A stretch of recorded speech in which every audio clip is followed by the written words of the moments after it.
2009, we made history with the election of President Barack Obama. He called us to service as there remains much work to do to end unemployment, poverty, and crime in our communities. There's so many books on how we can accomplish this. But this year, everyone's raving about this summer's hottest new book, The Solution for Black America, Reclaiming, Rebuilding, and Restoring the Urban Ghettos in America by Chicago's own Emmanuel Barbee. A graduate of Northeastern Illinois University, Barbee addresses key ways we back our families and communities. But unlike so many other books on this topic, Barbee captivates his reader, presenting solutions through a riveting life story. It's entertaining, it's different, it's exciting. The perfect book club selection. Don't be left out. Get your copy of The Solution for Black America, Reclaiming, Rebuilding, and Restoring the Urban Ghettos in America. Order today at Amazon.com. Welcome to Help Stop the Genocide in American Ghettos podcast. I'm your host, Emmanuel Barbee. This podcast is a solution-based approach to addressing and solving Black issues starting in America. This video podcast is also about group interaction, global Black unity, kingdom building, and Black empowerment in the 21st century. The grassroots community activist movement is about making Black liberation a reality throughout the African diaspora. This is an interactive podcast. We address social issues that are important to Black people in the Black community: community safety, urban violence, unemployment, mass incarceration, failing schools, police brutality, inadequate health care and housing, urban gentrification, and institutionalized racism. This podcast is also about educating Black people by providing a forum in which artists, authors, Black business owners, and Black Christian and Muslim leaders can gather in a supportive environment. When we say community, we mean it. We are not affiliated with any organizations. We are independent. The grassroots community activist movement incites social change through community engagement and cultivate knowledge, dialogue, and action within the Black community. Our vision is to incite empathy through dialogue and action through our podcast and our future urban Christian film, Hood Liberator, Made in Chicago, The War Against Willie Lynch Begins. We are on the front lines battling corporate radio on behalf of the Black community. I encourage everyone who is listening or watching this video podcast to please subscribe to my Mixcloud page, my YouTube channel, and my Linktree page. I provide all the links below in the comment section. Please share this video podcast with all of your friends on all the social sites you are on. This will help get that ball rolling. I do this show in order to network with everyone on my friends list and everyone in my social groups. It's convenient because you can participate, listen, or watch this video in the privacy of your home. After I finish my presentation, then I will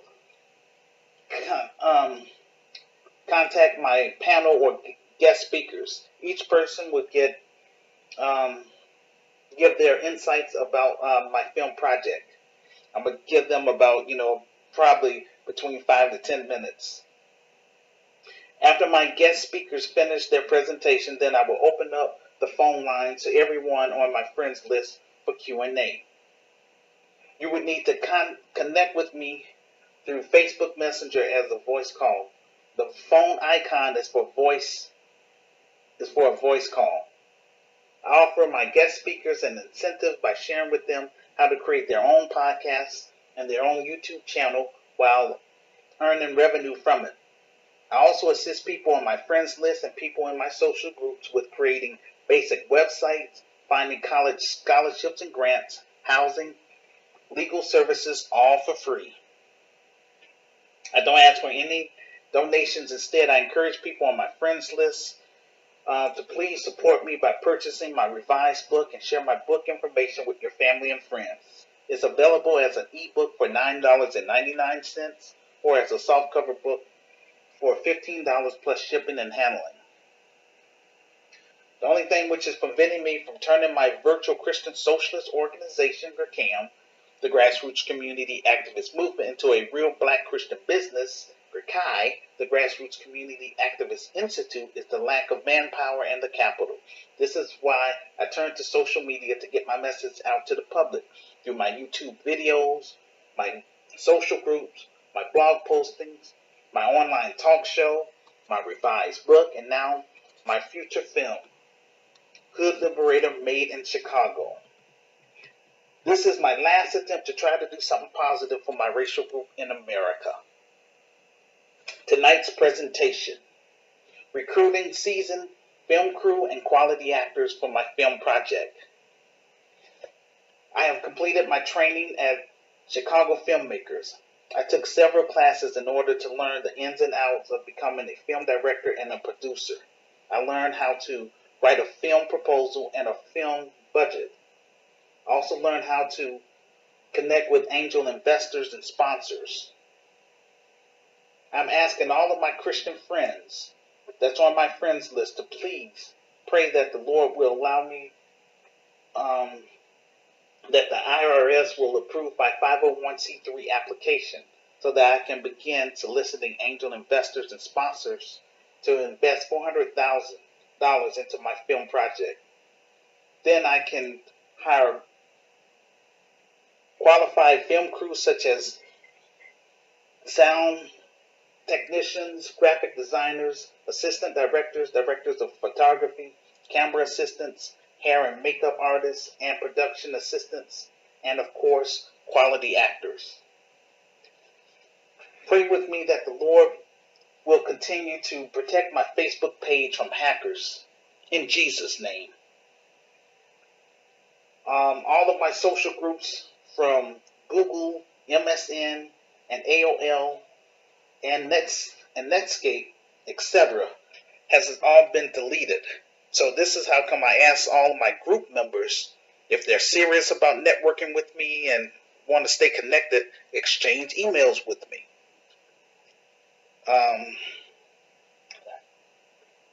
I continue to stress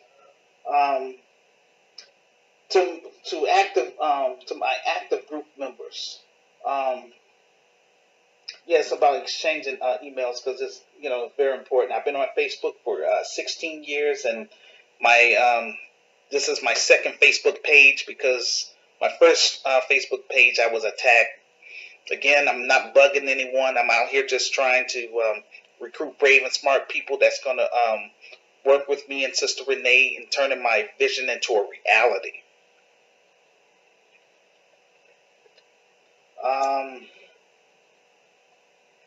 Unlike the Black Panther film, which had a large budget and a feel-good story that benefit only Walt Disney Studios, my story aims to benefit the black community by providing temporary jobs for people on my friends list or people that's in my social groups who are able to travel to Chicago to audition for a role in the film. The proceeds from the film will help put me in a better position financially to buy business equipment, hire qualified black middle-class professionals who will make sure that the Grassroots Community Activist Institute is effective, as well as for me to purchase property in Chicago and in Africa.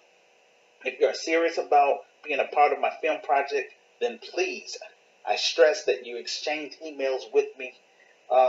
Send me your email address to my Facebook inbox while, I'm still on Facebook. Hood Liberator, made in Chicago, the war against Willie Lynch begins, will be a biographical drama, film, / hybrid documentary. A hybrid documentary is a film that combines non-fiction filmmaking with traditional fiction filmmaking. This film is based on my revised book, The Solution for Black America, Reclaiming, Rebuilding, and Restoring the Urban Ghettos in America, 2nd edition. This film dramatizes key events in my life, such as being illegally taken away from my home and tossed into the foster care system, a black boy who beat the odds of growing up in the inner cities of Chicago, dealing with a broken family, including my mom's mental breakdown, doing street ministry, and my experience dealing with racism are traumatized in flashbacks. Through hard work, I graduated from college and set out to create a new type of business in the black community known as the Grassroots Community Activist Institute. GRCAM is based on my experience. My creator has given to me, and I claim ownership. Yahshua called me to deliver my people, or my members, who reside in the inner cities of America, starting in Chicago, by making an impact in the economy and an impact in the black community. I explained to my members that America is the new Egypt based on symbols on the American dollar, the monument on Washington, which is a replica of ancient Egypt, and the mistreatment of black Americans as a collective. Scriptures to support my claims are found in Genesis chapter 15, verses 13 through 14, Deuteronomy chapter 28, verse 68, Ezekiel chapter 34, 11 through 13, and 1 Samuel chapter 2, verse 8. My goal is to rebuild Black Wall Street through my business, starting in Chicago, while reconnecting ourselves to Africa and the global black family. The plot, or synopsis. Emmanuel was born into poverty, a poor single parent family on the south side of Chicago. His mother, Esther Barbee, allowed Emmanuel, godfather, Andy Austin, to mentor him in hopes that he will learn valuable life lessons about becoming a man and to learn more about God. Emmanuel went with his godfather several times to a farm outside of the city. He watched his godfather kill a chicken and also went on a hunting trip. Emmanuel's godfather told him about his military experience in the Vietnam War. He advised Emmanuel not to join the army, arguing that a black man has no place in the army. Emmanuel's elder brother, Javon, was a heroin addict, in and out of jail. His second elder brother, Melvin, was a petty drug dealer. Emmanuel was 7 years old when an incident took place. His mother's apartment was raided by the Chicago police because his elder brother Melvin was selling illegal drugs. A black woman from the Department of Children and Family Service, DCFS, came out to investigate.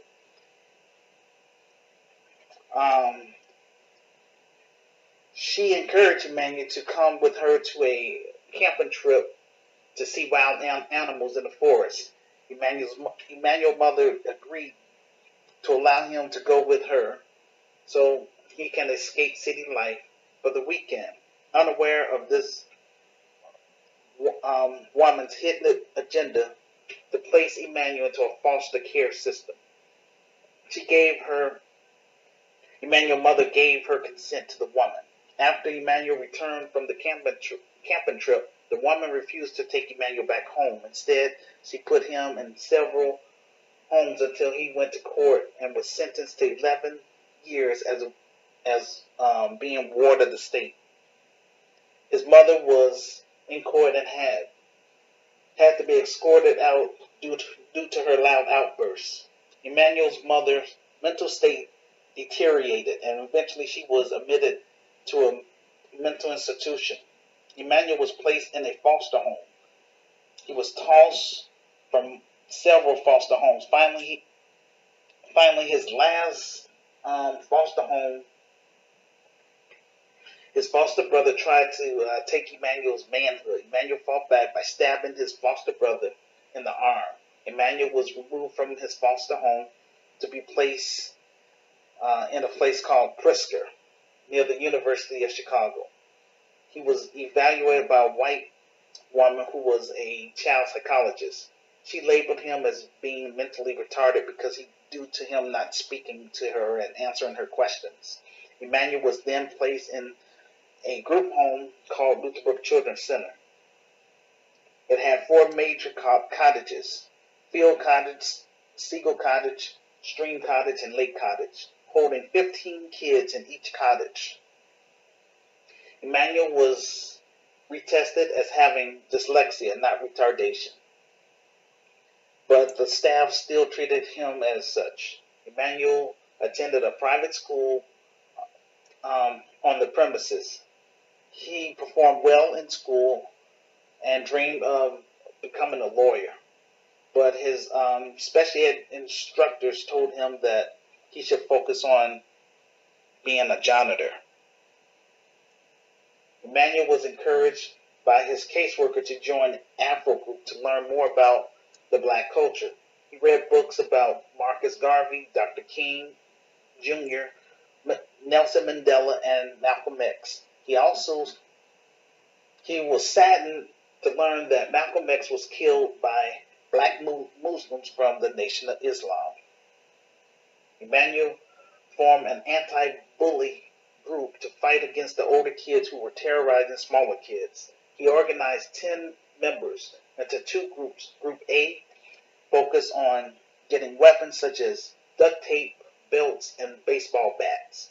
Group B would focus on surveillance about the exact time the staff would change shift and who would be working the day or night shift. The goal was to attack each bully hard and fast and send a message to them that a new day has come. After 6 months of fighting bullies, the cottage where Emmanuel stayed became bully-free. In 1980, the group home started receiving more inner-city youth from Chicago. Many of them were gang-affiliated. Emmanuel tried to intervene when he saw black kids fighting each other. He was able to get the black kids to lay down their gang ties for the sake of peace in the group home. In 1983, Emmanuel was placed back into foster care. He was placed in an alternative school for children with behavioral problems called Ada S. McKinley Therapeutic Center, located on the south side of Chicago. Emmanuel was harassed by gang members and became a victim of gang violence. He asked his foster parents if they could send him to another school. They declined. Emmanuel began feeling self-hatred and was about to give up on life until he started reading the Bible. He felt that his creator was talking directly to him when he was reading about Joseph being sold into slavery by his brothers and became the second most powerful man in Egypt next to Pharaoh. He could not understand why God allowed him to experience a rough childhood. From his interpretation, God was allowing him to experience what many inner city youth are going through, and through his future Christian business, he will know how to work with broken families that want to utilize his services. Emmanuel got fed up with his foster father talking trash about his biological mom, so he ran away. He traveled from the far south side of Chicago to North Lawndale, where his mother was living. He stopped by his cousin's apartment because he remembered bits and pieces that his cousin lived between Mozart, and Roosevelt. Emmanuel's mother's friend seen him and escorted him to his mother's apartment. Emmanuel's caseworker called and asked to speak with him. He spoke with his social worker and demanded his freedom. Emmanuel was told that he had to return back to the foster home and they will discuss his future living arrangements. Emmanuel was reunited back to his mom in December of 1984. His mother was on 15 different types of medication due to stress caused by him being taken away from her. He attended Crane High School and got into a fight on his first day. Emmanuel selected a group of smart kids to hang around for survival purposes. A war raged between two rival gangs, the Egyptian Cobras and the Insane Goons, who are fighting for control over the neighborhood by terrorizing students who are trying to get an education and also terrorizing the community residents. One of Emmanuel's schoolmates was robbed at the school in the boys' bathroom. Emmanuel and his other school classmates searched for the robbers and confronted them in another bathroom. Emmanuel pushed down a teen who pulled out a knife on him and his schoolmates. Emmanuel wanted to keep his schoolmates safe and protected from bullies and gangbangers, so he organized a research group and began reaching out to juniors and seniors and athletes such as football players and basketball players about assisting them with finding grants and scholarships in exchange for them keeping their eyes out for his classmates. In addition, he offered a small fee for doing term papers. Many of Emmanuel's schoolmates began dropping out of high school. Emmanuel came home early on an incident where his mom was being attacked by his elder brother, Javon. And Emmanuel confronted his older brother, and his elder brother pulled out a knife on him and threatened his life. Later that evening, Emmanuel called his friends to ask for help to beat down his elder brother. His mother overheard the conversation and asked Emmanuel not to harm her son. So Emmanuel canceled his plans of attack. Emmanuel graduated in 1989 and began college at National Louis University. He was accepted into a special program called Passport to College for high school students entering college. Emmanuel and his had to cope with lost childhood and how to handle his temper. However, he was unprovoked. He was hit in the head with an apple pie by one of the college students, and it caused him to protect himself. He had to fight, so he ended up fighting one of his classmates. That after that, he went to his college recruiter and explained about the incident. He was asked to leave the premises. He explained to the college recruiter that he wanted to get out of the ghetto by getting an education and try to start something positive in the black community in terms of a business, and to help turn around the black community if given an opportunity. The recruiter had compassion to what Emmanuel was saying, so he ended up allowing Emmanuel to go through it's called a bridge program for returning adults. So he was able to go through that program. He later transferred to Northeastern Illinois University in 1990.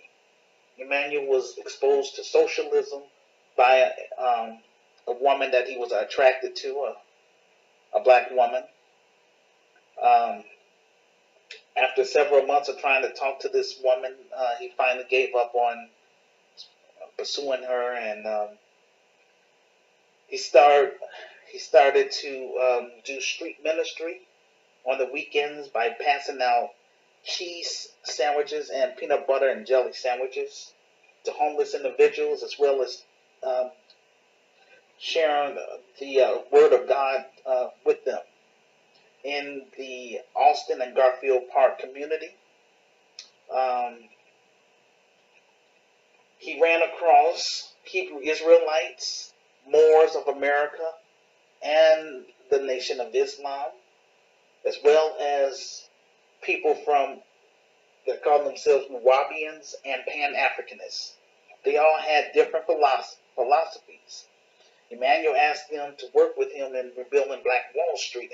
He started here in Chicago, but they all mocked him. After 2 years of doing street ministry, Emmanuel turned to the internet to recruit and promote his virtual Christian socialist organization, the Grassroots Community Activist Movement. Emmanuel created GRCAM in 1991 on a site called Gopher. He wanted to help raise awareness about the genocide which is taking place within the inner cities of America, starting in Chicago.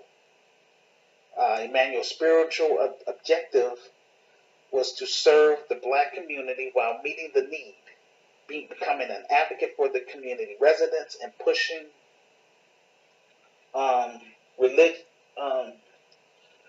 righteousness in social structures to edify the body of Christ.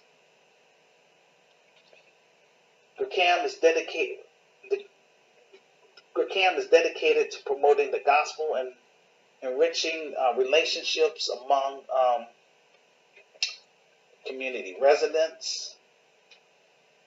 He also wanted to connect with other like-minded African Americans, Afro-Brazilians, Afro-Canadians, Afro-Caribbeans, and Afro-Europeans, and African immigrants, and Native Africans from around the globe. Emmanuel began expanding his message on major social networks such as Yahoo, Google, MSN, Lycos, Excite, AOL, Netscape, and Black Planet, in hopes of attracting 30 Black middle-class professionals within the United States to join his management team in order to turn his ideas into reality.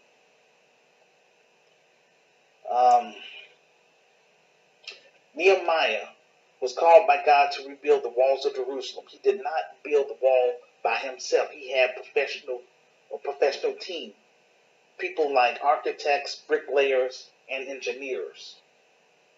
Likewise, Emmanuel wants Black middle-class professionals who have the following credentials: investors, business partners, Black entrepreneurs, social entrepreneurs, and philanthropists. He also wants legitimate film producers, actors, stage managers, grant writers, technical directors, marketers, computer graphic designers, accountants, business administrators, social workers, financial planners, lawyers, real estate brokers, and insurance agents.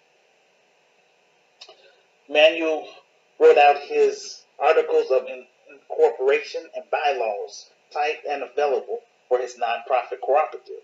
He also has his articles of organization typed and available for his for-profit service-based business. The Chi will have 5 main components: a social service component, a spiritual component, which will be optional for secular people, an entertainment component, an entrepreneur component, and a political component. In time, a health and wellness component, and a media component. Under the for-profit service-based business, his organization will offer a state-of-the-art recreational center that will offer bowling, captivating game room featuring the latest videos and amusements, stylish billboards, energetic dance rooms, and high-quality restaurants, various businesses, on-site child care, and on-site music recording studio for his students making documentary films and stage plays. In addition, they will hold Family fun activities including combination deals, birthday parties, weddings, and corporate parties and events. Under the Under the nonprofit cooperative, GRCAI will be governed by an advisory board. GRCAI will be membership based and operate for the mutual benefit of our members. Any earnings we make are returned to our members in the forms of lower prices through our quality programs and services. Emmanuel graduated from Northeastern Illinois University with a bachelor's degree in 1996. He helped stop the genocide in American ghettos, which is an extension of the grassroots community activist movement.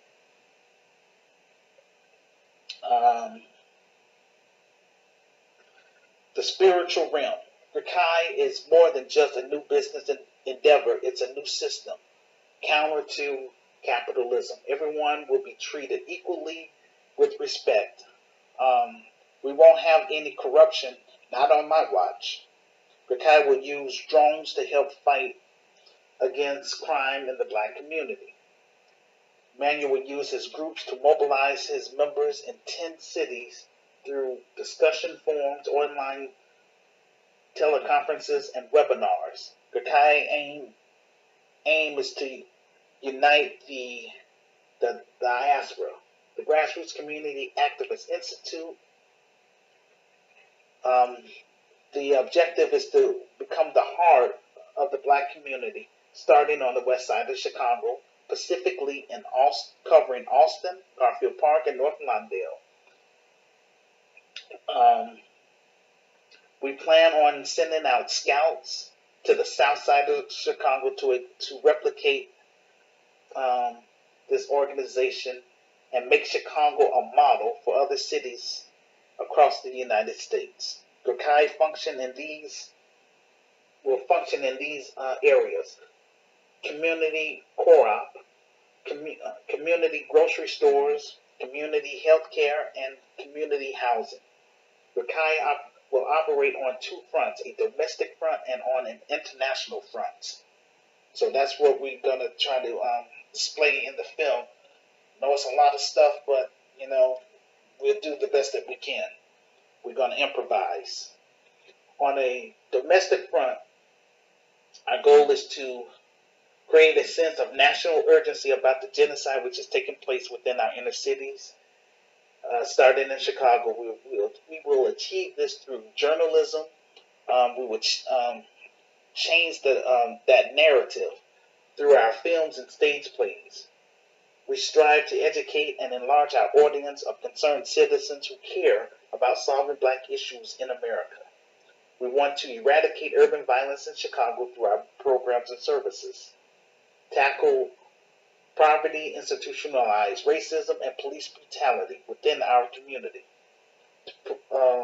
promote economic opportunities in the African American community by being an advocate and resource for our members, offer a second chance program for ex-offenders of nonviolent crimes, former gang members, and homeless individuals within the community, provide programs and services to strengthen the black family by creating jobs and building a strong economic base. We want to focus on healing or a collective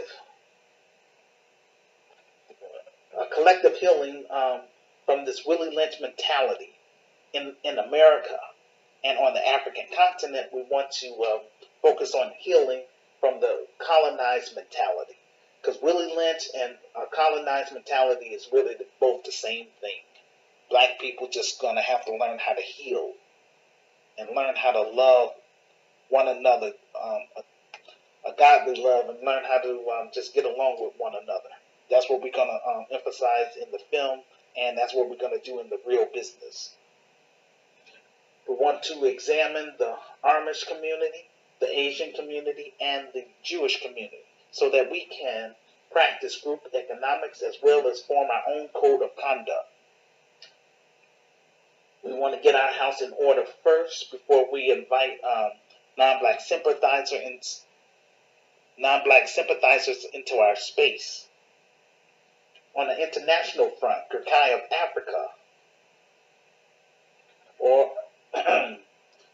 or the Grassroots Community Activist Institute of Africa, plans on hiring African immigrants in America to encourage the diaspora to set up chapters, starting in South Africa and eventually in 9 other African nations, Liberia, Ivory Coast, Ghana, Angola, Nigeria, Kenya, Ethiopia, Tanzania, and Uganda.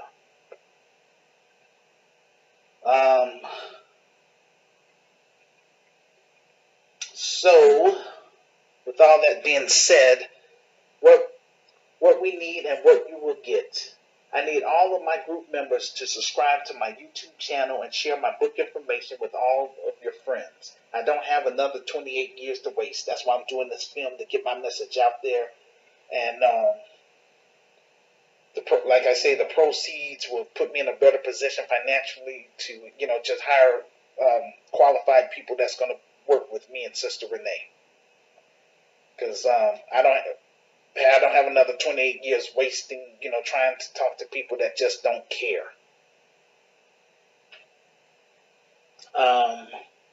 Those of you who are not interested in solving black issues, please remove yourself off my page. You are taking up space, and that's real. I'm not on here trying to be popular. I'm on here to recruit people that care about the black community. And I'm on here to recruit people that care about Africa and that want to see the diaspora come to the African continent to create jobs and try to improve the African economy and trying to just make life better for our people that's on the continent.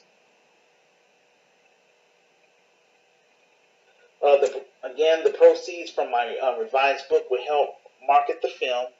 The production costs, marketing, and to promote the film in selected movie theaters like AMC across the United States and eventually around the globe.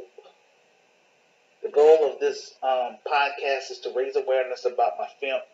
This specific episode is to raise awareness about my film project and to get my film into schools, churches, community centers, and prisons.